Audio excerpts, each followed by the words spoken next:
And welcome back. It's now 2 minutes away from 7 o'clock, and as promised before the break, we're sitting down to talk about the issues in the rice industry. And joining us for this conversation, we have Dr. Henry Canton, Chairman of the Belize Agro-Productive Sector. We have Stanley Rempel, GM for Circle R Products, and we have Ray Dewick, CEO for Tropical Country Rice. Good morning, and welcome to the show. Now, gentlemen, usually when we start talking about rice, the only thing people are concerned about is the price of it. But obviously, there's quite a bit happening in the industry itself that should be of concern to the general population. So let's start off by talking about the production and the costs and how that has been going for the producers in Belize, the local producers. William, if I can, I'd like to just start off because I think after we did our press conference on Thursday, there's been a lot of spin in the media, and I think that there were some very stark statements and comments that were made that I think we need to just clarify as before we start, and we will get into the price of rice. But one thing I'd like to do, because it's in the production of rice, it's this perception that it's a monopoly. Rice is grown in Blue Creek, it's grown in Shipyard, it's grown in Little Belize, it's grown in Indian Creek, which is all north. It's also heavily grown in Spanish Lookout, and then it is grown in the Toledo district, where you have slash and burn or milpo rice, and you have some mechanized rice. So it's a smorgasbord of different rice growers, but it's primarily ran by the Mennonites. But then you have the traditional Mennonites, and you have the non-traditional Mennonites, which are Blue Creek and Spanish Lookout, and they're the ones that usually do most of the marketing, and they have most of the milling and stuff, although there is also a mill in Shipyard. But I also want to make, because it has not come across, and Belizean, it doesn't resonate with Belizeans, but these two gentlemen sitting with me are second-generation Belizeans. It's almost like when you look at the Mennonite, you're looking at somebody that's outside of the realm of Belize, and you know, but I would like people to understand that Stanley and Ray are both second-generation Belizeans, born here, grow here, and wish to continue to be a farmer. So I just thought it needed some clarity, because for some reason it seems that there's this monopolistic move by the Mennonites to control the price of rice. And I think Stanley has numbers, and we can show you what that Guyanese rice cost us. I think another important clarity is that even though we imported 53 containers of Guyanese rice, that in fact that 53 containers only represented, probably at that point in time when there was that shortage, only represented about 30–40% of the market.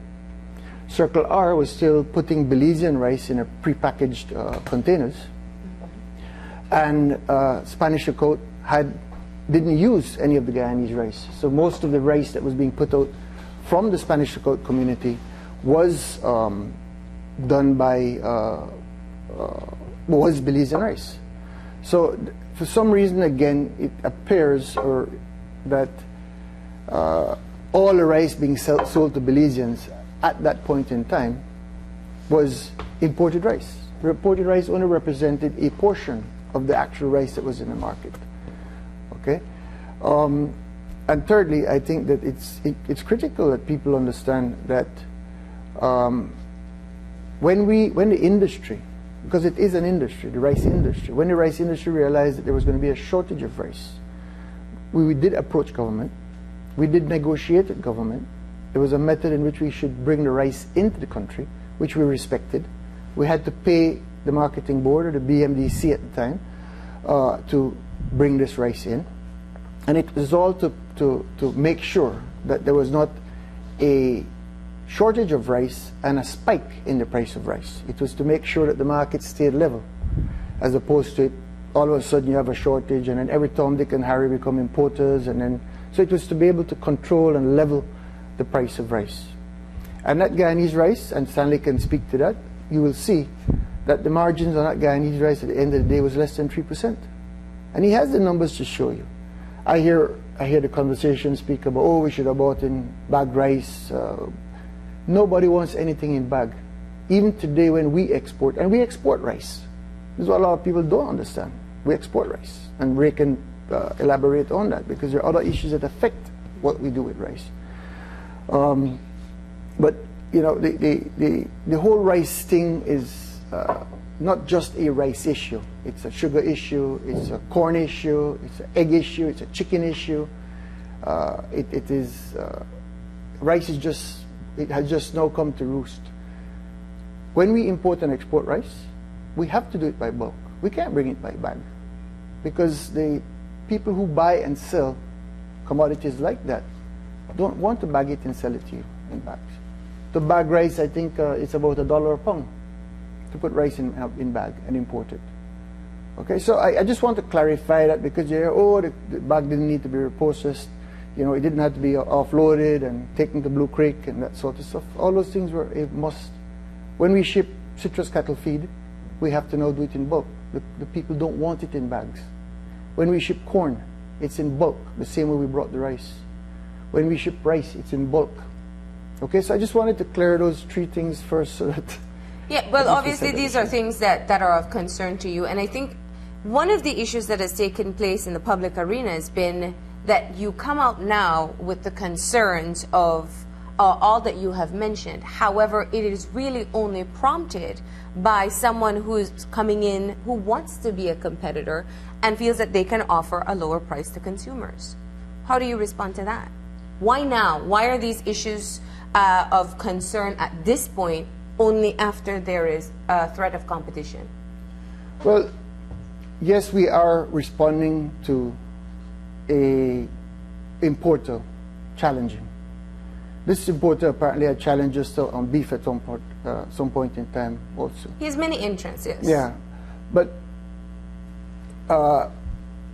the response is because we didn't expect it, because we did everything through due process. So we expected that it was business as usual. When there's shortage, we know how to address it. When there's surpluses, we know how to address it. But for him to take a market opportunity, because Guyana is an opportunity. Guyana will not be able to sell rice at 53 cents all the time. They have a surplus.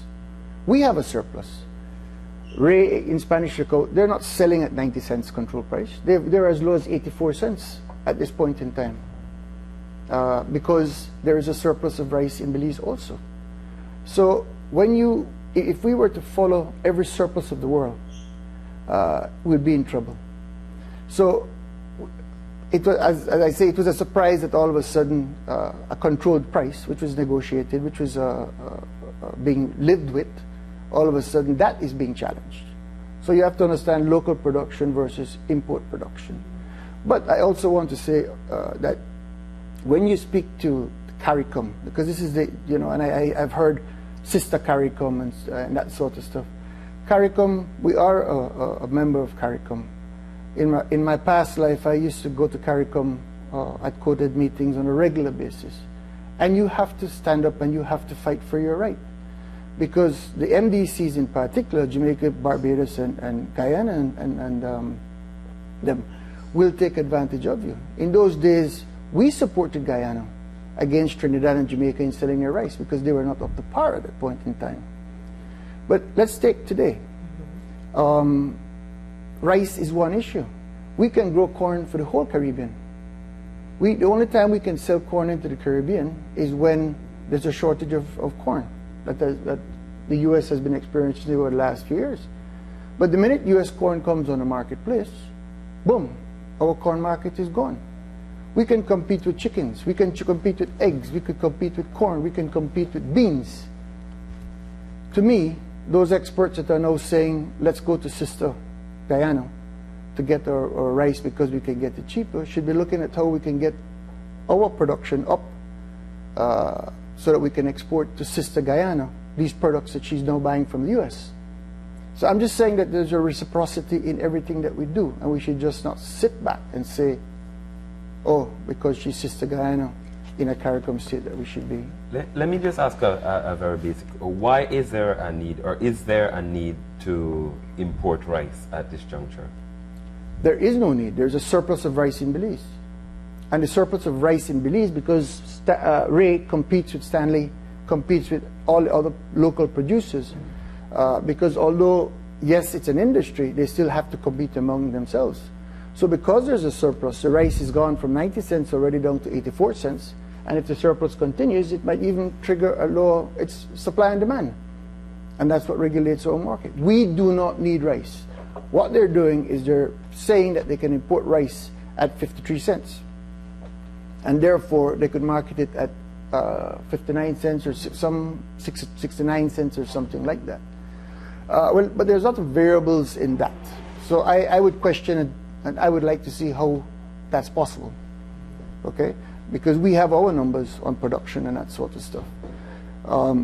Like Ray can say to you also, we export the byproducts of rice because we can't sell them locally, because the quantities that we produce on just byproducts we can't sell locally.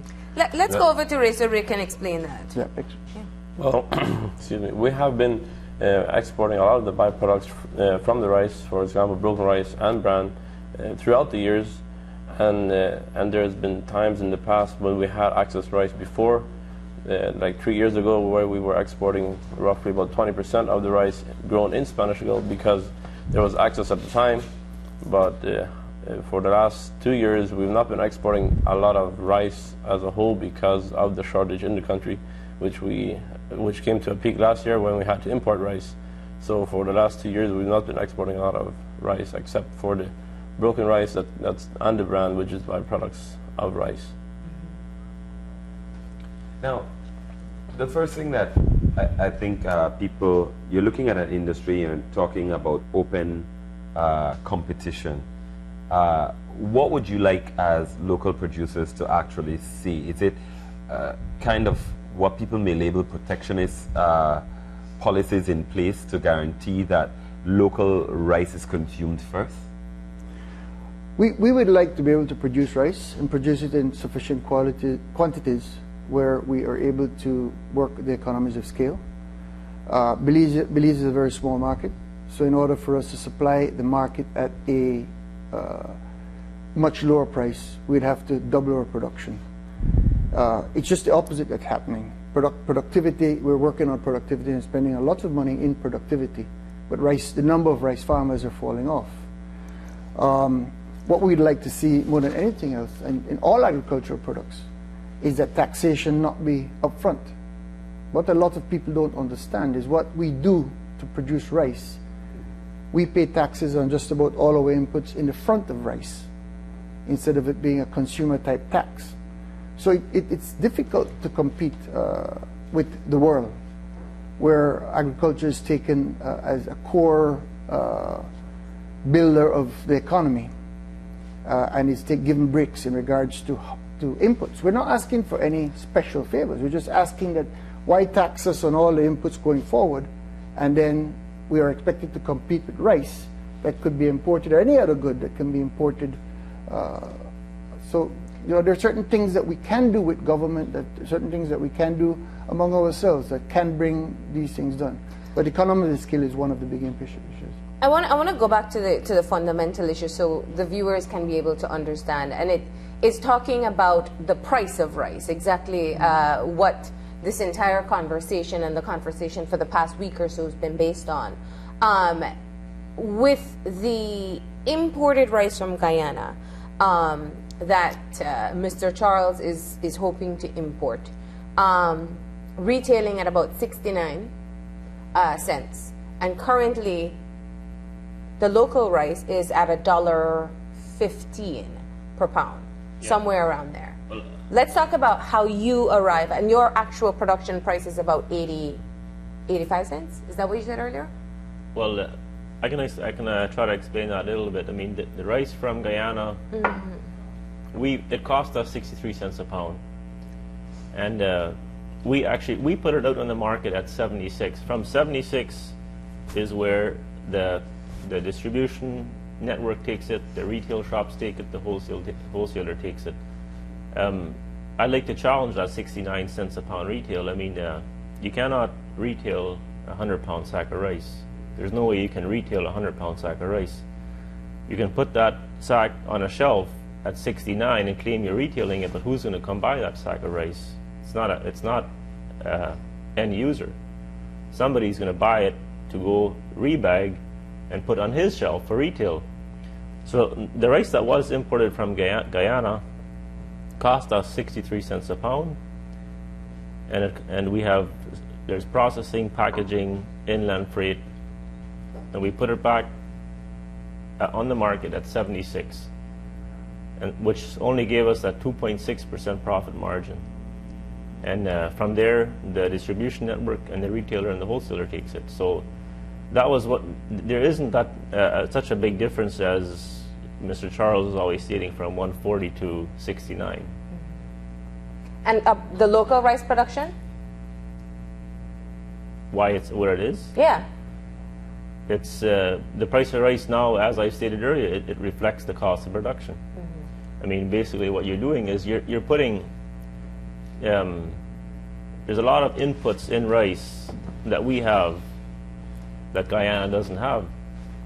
And I would say the difference between that 69 and as we have stated earlier, 84 is our higher cost of inputs. It's not such a big difference, I would say. I mean, you just put in a number of taxes and some other stuff which we have here in Guyana doesn't have, and it brings up your costs substantially, and especially when we're talking economies of scale, which we don't have. So, one thing I'd like to mention that we need to, when you look at Guyana, they have a very good area to grow rice, where they get their water on their field basically for free. It's all developed rice land. They don't have to worry about investing to be able to flood their rice. They don't have to worry about spending $1 worth of diesel fuel to get the water on the rice. And they're not depending on rainfall either, so they don't even have to calculate any crop that would be lost because of drought. And those are all issues that we're facing. We have to invest heavily to get our lands prepared where it's straight and level, so that we can pump on our water, which takes so every time we have to pump on water, that costs us money too. So those are things that Guyana doesn't have to do. And another thing, Guyana is such a big player, and they are going with the world market prices, and they have been declining quite a bit recently, actually close to 50% cheaper now than they were last year in August. So that is because of the big players in Thailand and Vietnam bringing down the price of rice, because they had artificial prices there for a while, and that has been creating a big drop in world prices. So for us to be able to compete against all those world prices, that is pretty difficult considering the situation that we are in here in Belize. No, okay. But in Belize, when we talk about competing, it has to be relative to the cost of our living also. Because if you look at the price of rice compared to the price of other things, there are a lot of other things that you could look at that could be much cheaper, that's also produced. And in agriculture, what a lot of people don't understand about agriculture is the risk. We farmers, sometimes I think, are dumb people, because we'll accept a 5 or 10% return on our dollar, when most importers will not accept less than 20%. In fact, most of them are way, way north of that, going up to 100%. But if you really want to look at how a farmer lives and how you need to get an average of 5 years, because there's a cycle in agriculture. So it comes good. Most of the times when you can maximize is when everybody wants to put pressure on you. But most of the times you're not in that, so you can't look at any 1 year and say, well, let's compete with Guyana today. What is your cost of production and Guyana's cost of production today? Because Guyana has a surplus, and our average cost of producing rice is basically how we would price our goods going in, which is where we get the 84 cents from. If we have a good crop and the yield goes from, let's say, using an example, 50 bags of rice a field, an acre, if we get 90 bags, then sure. But then we might have had a drought the year before, or we had input costs. The cost of fuel last year was almost 30% more than it is today. So that there has to be an average. You can't look at it just in that, like a balance sheet, that moment of time. It's a compilation of time. Now, one of the things we're talking about the controlled price of rice, but there was a difference made that goes up to the retail portion of it, to where you actually put it on the market, but then there's no control after that. So let's discuss that a little bit, because you're talking about getting it on the market for 84 cents, but then we still see a significant markup. So how does that impact the industry itself? We sell rice in Spanish gold at the mill at 84 and even less to the distributors. But once that rice goes to the market, of course the distributor has his markup. And one thing I'd like to mention, I have been going around stores for quite a bit in the last while, looking at prices, and I like to tell the public that there's a lot of stores out there that are selling rice for $1 a pound in packages on the shelf.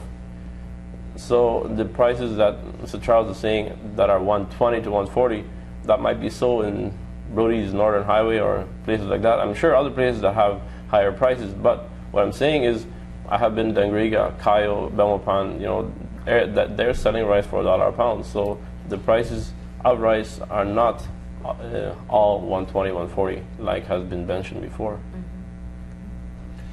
And one of the big conversations that we've been talking globally has been the whole issue of food safety and having local production. So from an industry perspective, has that been a part of the conversation? Have you engaged the government and been talking about that as well?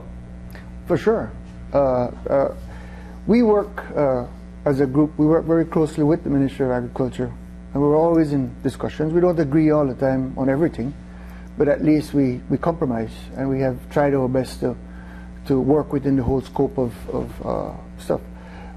Anybody who gets into agriculture, whether it is sugar, whether it is citrus, whether it is cattle today, because the price of beef is really high also, which you're going to also hear at some point in time a complaint on. But we try to work with government, and there's a very, very, very consciousness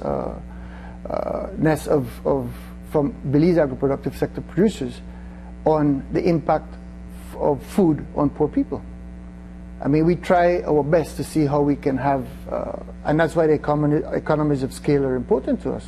But we are conscious that it's important to be able to provide food for the mass of people who are in poverty, for them to be able to afford the basic staples of food, because that's what we produce. We produce rice, we produce beans, not just for local consumption, but we actually export a fair bit of this stuff now. Corn, which is also another staple, not just for feeding animals, but a lot of people consume corn. And we are also net exporters of that. What we need to do is expand on the net exportation so that the effect is the more we can produce, the larger the economy of scale, the cheaper we can put rice into our local market with the help of government. But the issues that I'm discussing in regards to remove taxation in the front, and working with us on some of the other issues that are immediately impacting us, like an issue that's on the table right now is whether the land tax to agro-productive sector will remain the same or it is expired. That sort of stuff, because land tax itself can be a big issue. Let me interject here, because you've mentioned it several times, and it's one of the things I want to discuss. Because the rice producers aren't the only ones to mention this issue, and this is the heavy burden that agriculture producers say they have in terms of being able to provide, whether for the local market or looking to export. So let's talk about the amount of taxes and where you have to pay them, because you seem to bring that up consistently as an issue as well. Well, it's all our goods coming in at the front end that has to be inputted is taxed. Mm-hmm. Okay. We have recently, as an example, irrigation systems. A lot of people are realizing that in order to increase productivity, instead of being able to have one crop of rice or one crop of corn within the rainy season, or within any year, because you can only do it in the rainy season, you have to bring irrigation in so that you can have two crops of rice. Because if you're utilizing your overheads twice in any one year, that substantively decreases your thing. We know of people who have brought in irrigation systems, and it's not, I wouldn't want to call it arbitrary, but we know that one person would have to pay for PVC pipes, duties on PVC pipe, as an example. One of the integral parts of irrigation is PVC pipe, because you have to pipe the water from one end to the next. But PVC pipe, if it's not classified as irrigation, is duty paid. And I know of one farmer recently that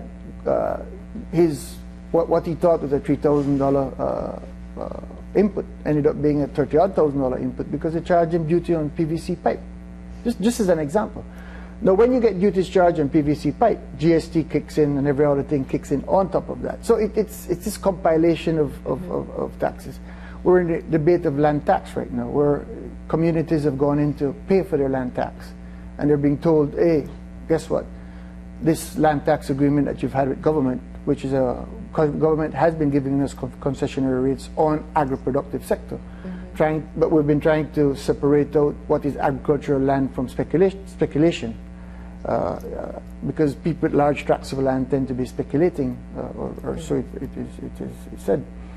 We're trying to get that back in, because land tax, you know, when you're paying $30,000, $40,000 for your tract of land, it impacts on how you're doing business. Cost of transportation, cost of shipping is a tremendous cost on this issue. I know there's a joke among us with sugar and rice, and Ray can explain that a little better. But for some reason it looks like sugar and rice sometimes are tied at the hip as twin commodities. I don't know if you want to get into that, Ray. I'm putting you on the spot, but it's an issue. Well, in order for you to be able to sell rice in the country today, you have to have sugar. If you don't have sugar, the store will not buy a rice unless you sell it at a significantly lower price, because it has the people that have the sugar contracts, they started taking advantage of it a couple years back already, and it's still going on. So whoever has sugar now knows that they have to use that to sell their rice. So we think that's unfair for the rice market, because there's people that have sugar quotas who do nothing about it, but our distributors that are selling, going out there, doing the hard work, they have to pay $2 a bag. Some pay $2 a bag royalty to people who sit at home and maybe do nothing, maybe do something else. And there's no way that those quotas can be transferred to the guys who are doing the work. And then there's some distributors who don't have that good access, who have to pay $50 a bag for them to get a bag of sugar. And then they go around all over the country and deliver the same bag of sugar for the same 50, because there's others who have contracts who are getting it for 44 change. So they have to carry around this bag of sugar and sell it at the same price that they bought it for, and to be able to sell their rice. And if they don't have that, they have to sell at a significantly lower cost so that they can convince the store owner to buy the rice without sugar. And then they do that, but then they know they might risk getting sugar from the other guy who has, because if the store says, look, I have my rice, I only need the sugar, he just says, bye-bye, see you next time. So what do? It's not as simple as, it's not as simple, and that's why when we hear of an importer making statements, it's a complicated issue for us, because it's apples and oranges, or it's rice and sugar that we're talking about, you know. So. And each particular business will, or even sector, will have their own intricacies that the public or the consumer won't always understand. But what we want to address is that obviously this issue has caused people, your consumers, to believe that there is a significant markup on rice that is unnecessary. How do you respond directly to that issue? I'd like to point out here, if you go to Chetumal, if you go to Guatemala, the prices of rice on the shelf are very much the same as what we have on the shelf. So that's definitely one point where, well, I would like to tell the consumers, look, you are not being overcharged when you compare with Guatemala and Mexico, and they have their own rice markets, and they still arrive close to the same price as what we are having. So that's one point that I think is very important for the consumers to know. I don't think we're overcharging because we are right in there, right with our neighbors. Yeah. No, I'm not asking if you're overcharging. I'm asking if there's a significant markup. We're competing in the world market. We're exporting, like we said just now. What Ray just said to you on byproducts, what he considers byproducts is bran. When you polish the rice, you get the bran, which usually goes out as an animal feed. Okay, but what we call a byproduct also is cracked rice, because when we talk about processing rice, it's not just the polishing of rice, but it's a selection of rice. How many whole grains you're going to have in rice? Some people want 100% whole grain. Well, you pay for 100% whole grain, but you can also have 30-40% cracked rice. Like there's a specific market in Guatemala and some of the surrounding areas that want cracked rice. So we actually do an exportation of cracked rice as a byproduct. Am I right, Ray? That's how rice is sold.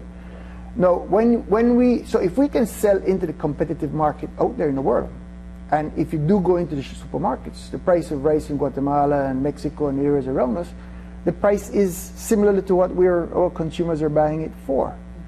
And they're getting a substandard rice, because a lot of that cracked rice, that is exactly where it goes. It goes to supply that level of quality that attracts that price. But I think to answer you really, Marlene, is that because the market has been challenged, there's a lot of boogeymen that are now thrown up in the air that we have to grab and try to deal with. We're challenged. So we're trying to do our best to explain it.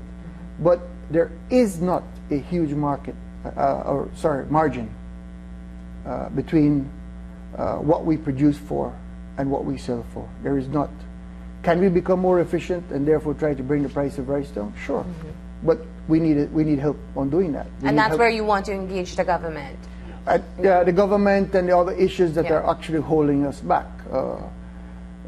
In doing that, because now, food stability, though, we take that very, very seriously, and that's why I'm saying to you, consciously, we are food self-sufficient in rice, we're self-sufficient in beans, and that's whether it's black-eyed peas, red kidney beans, black beans, or when we're self-sufficient in yellow and white corn. We're self-sufficient in beef, because even beef is faced with some serious importation challenges. But that's for another day. But my point is that we take food security as a critical issue for us. And I just want to bring in Mr. Stanley here for a second, because Stanley, you've gone on record to say that essentially the markup is not something that is coming from the producers, but more so from your retailers in the store. Is that still something that you maintain? Yes. I mean, as I mentioned earlier, Ray says they sell rice at 84 at the mill, and you see retail prices at 115, 120, as low as 1. That's a markup that we don't control, and there's a lot involved after the rice is brought to the city, where the distributor takes it. From there, there's a lot more inputs involved, and we face reality. I mean, you can't deliver rice for free. And I think it was a good point which Ray was making, is that if you look at retail prices of rice, Belize has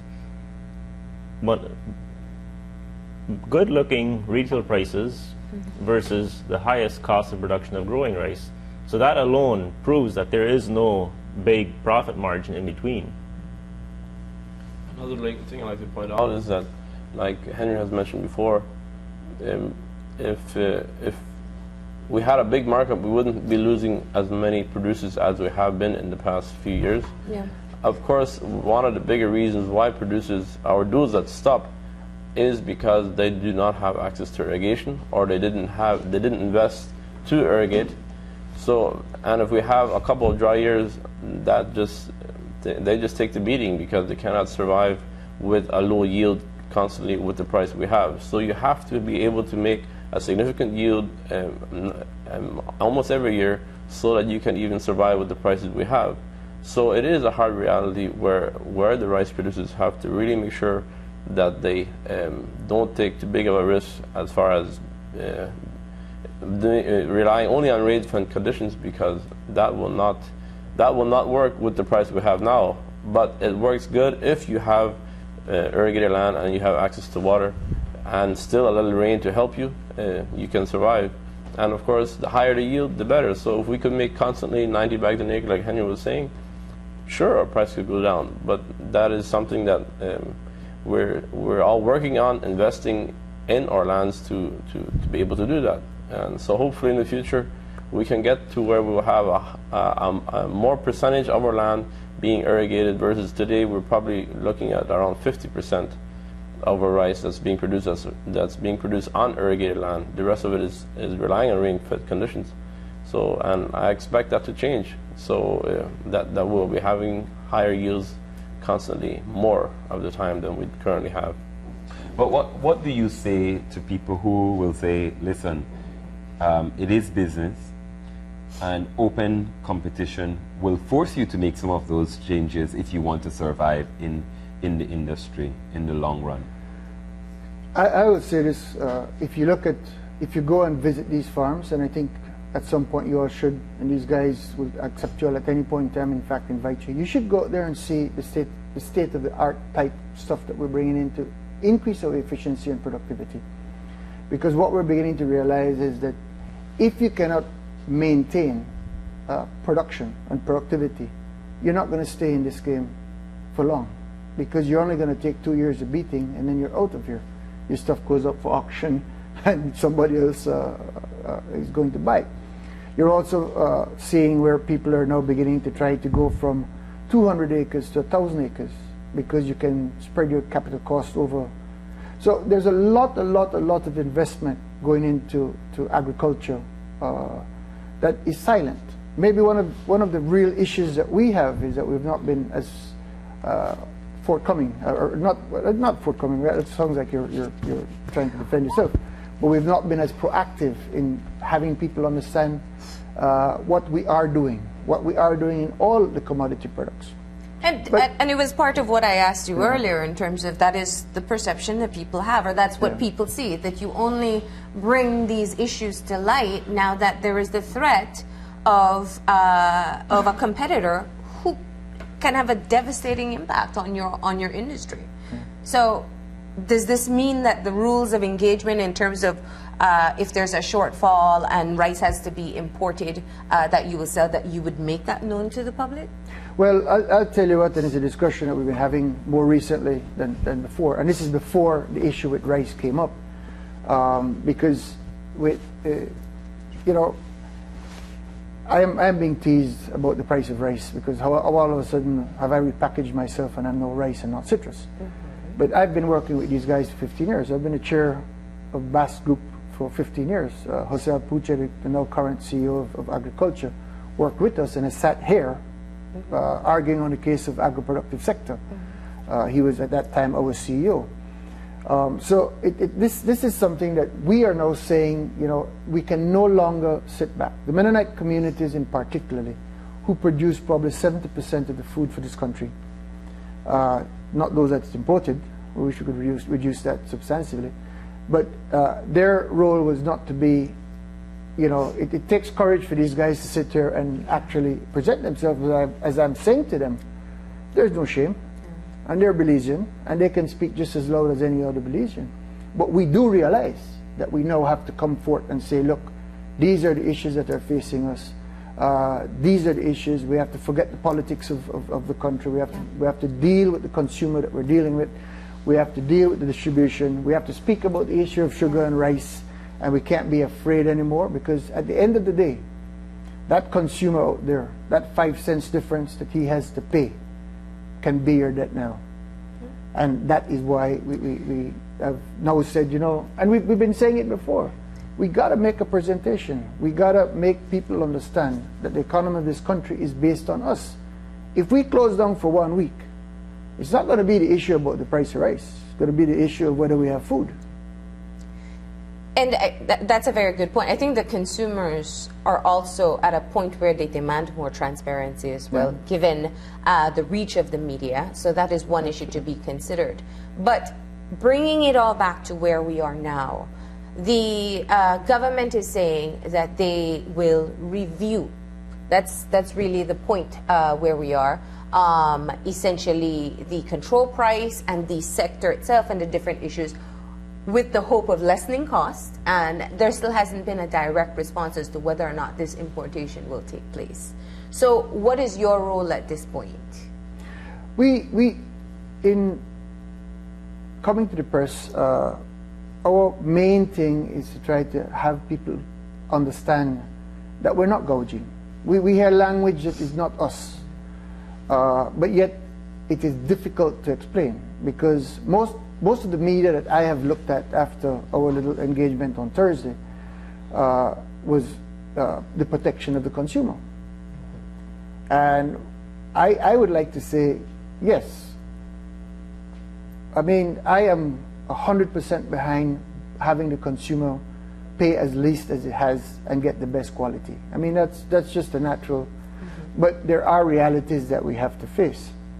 So when we have to face those realities, then I think we need to sit down now, and the press has to give us a fair break, like you all are doing, to allow us to at least explain ourselves.